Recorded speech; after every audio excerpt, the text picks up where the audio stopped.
आगे बढ़ने से पहले आप सबसे एक छोटा-सा और इंटरेस्टिंग क्वेश्चन पूछता हूँ कि इमेजिन करें आप क्लिनिक में बैठे हैं और आपके पास एक पेशेंट आता है। वो कहता है कि डॉक्टर, मेरे दाँत में 3 दिन से अचानक बहुत सीवियर दर्द हो रहा है।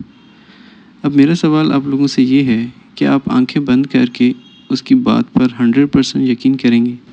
अगर आपका आंसर है यस, पेशेंट क्यों झूठ बोलेगा? तो याद रखें, एज ए स्मार्ट क्लिनिशियन आपने पहले ही मिनट में पेशेंट का दिमाग पढ़ना होता है। क्लिनिकल हिस्ट्री टेकिंग कोई बोरिंग क्लरिकल जॉब या फॉर्मेलिटी नहीं है। It is a psychological art, it's a pure detective work.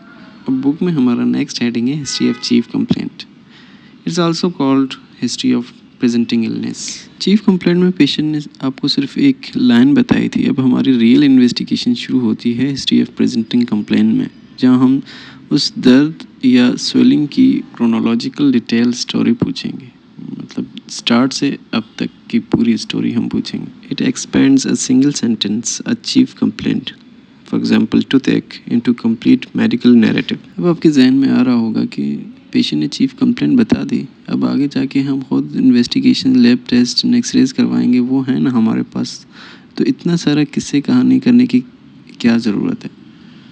तो आपको ये बताऊं कि diagnosis is not all about X-rays and blood test. आपका सबसे बड़ा वेपन है आपकी हिस्ट्री। क्यों? ज़रा इन 3 पॉइंट्स को देखें। The 80% rule. Up to 80% of correct medical and dental diagnosis made purely from well taken history.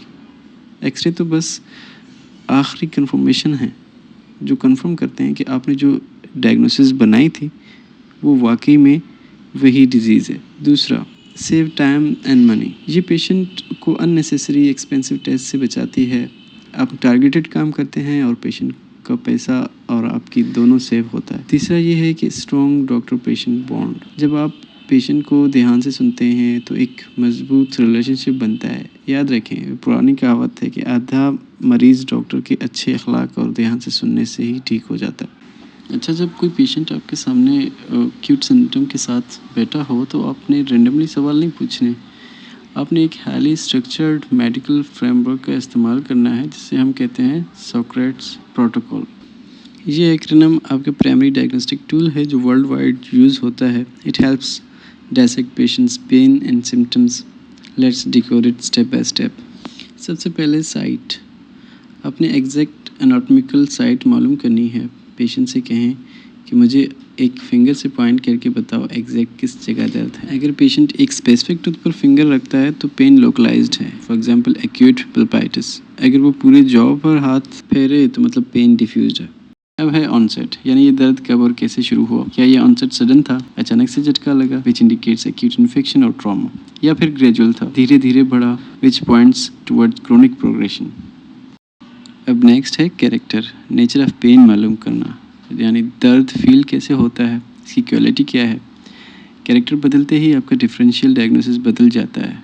अगर पेन थ्रोपिंग है, यानी धक धक करने वाला है, तो वो वेस्कुलर या पल्पल टिश्यू का इन्वॉल्वमेंट है। अगर शार्प या शूटिंग पेन है, तेज़ चुभने वाला है, तो नर्व पेन हो सकता है। और डल एक है, मीठा मीठा दर्द है, तो क्रोनिक इन्फ्लेमेशन को शो करता है।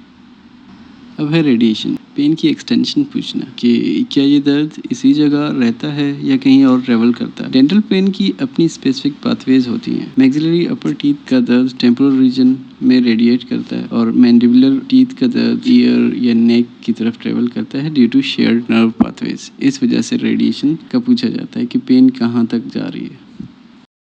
नेक्स्ट है एसोसिएशन। इसमें हम पेशेंट से पूछेंगे कि पेन के साथ कोई और साइन या सिम्टम्स हैं या नहीं। दर्द के साथ क्या आपको सूजन यानी स्वेलिंग, बुखार या मुंह खोलने में मुश्किल महसूस होती है। अगर दर्द के साथ स्वेलिंग और फीवर है तो इसका मतलब है इन्फेक्शन फैल रहा है। फिर आता है टाइम कोर्स यानी ड्यूरेशन। हम पेशेंट से पूछें कि दर्द का पैटर्न क्या है और वो कितनी देर तक चलता है।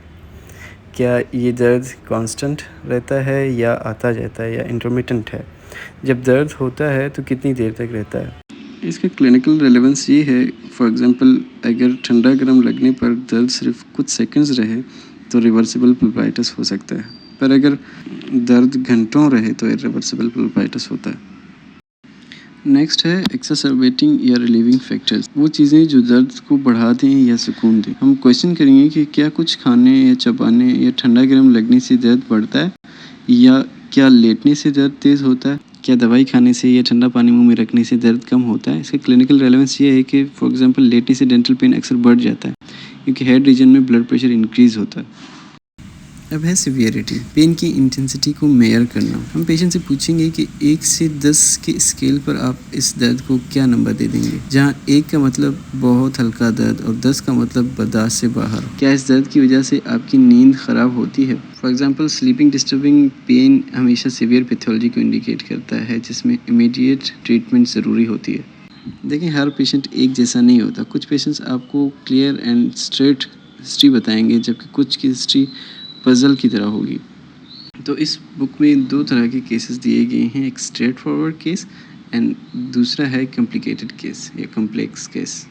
स्ट्रेट फॉरवर्ड केस की डायग्नोसिस इजी होती है क्योंकि टाइमलाइन छोटी होती है और सिम्टम्स एक स्पेसिफिक पैथोलॉजी की तरफ इशारा कर रहे होते हैं। For example a 2-day history of acute and localized swelling around an erupting third molar। तो ये कंफर्म बात है कि ये पेरिकोरोनाइटिस ही है, और इसकी इजी होने की वजह ये है कि इसका शॉर्ट टाइमलाइन है, जैसे इसमें बताया कि 2 day and cause erupting tooth है, कॉज भी हमें पता है, और कंप्लेंट क्या है, पेन एंड स्वेलिंग, जो हमें दिखाई भी देता है। दूसरा है कॉम्प्लेक्स केस, जहाँ कंप्लेंट पुरानी हो, क्रोनिक हो, सिम्टम्स आपस में मिक्स हो रहे हों, मल्टीपल ट्रीटमेंट पहले हो चुकी हों, या पेशेंट के कम्प्लेक्स मेडिकल इश्यूज़ हों, कोमॉर्ब्स हों। For example, a 3 weeks history of painful non-healing extraction socket with severe pain। तो इसमें सस्पेक्ट बहुत ज़्यादा होते हैं, जैसे कि क्या पेशेंट को डायबिटीज़ है, या क्या पेशेंट के बोन में ऑस्टियोमाइलाइटिस डेवलप्ड हुआ है, या तीसरा ये सस्पेक्ट भी कर सकते हैं कि क्या पेशेंट को ड्राई सॉकेट है। ऐसे केस को डिटेक्टिव माइंडसेट के साथ अप्रोच करना चाहिए। स्टोरी को शुरुआत से सुने, प्रीवियस इंटरवेंशन का पूछे और हिडन एजेंडा को फाइंड आउट करना ना भूलें।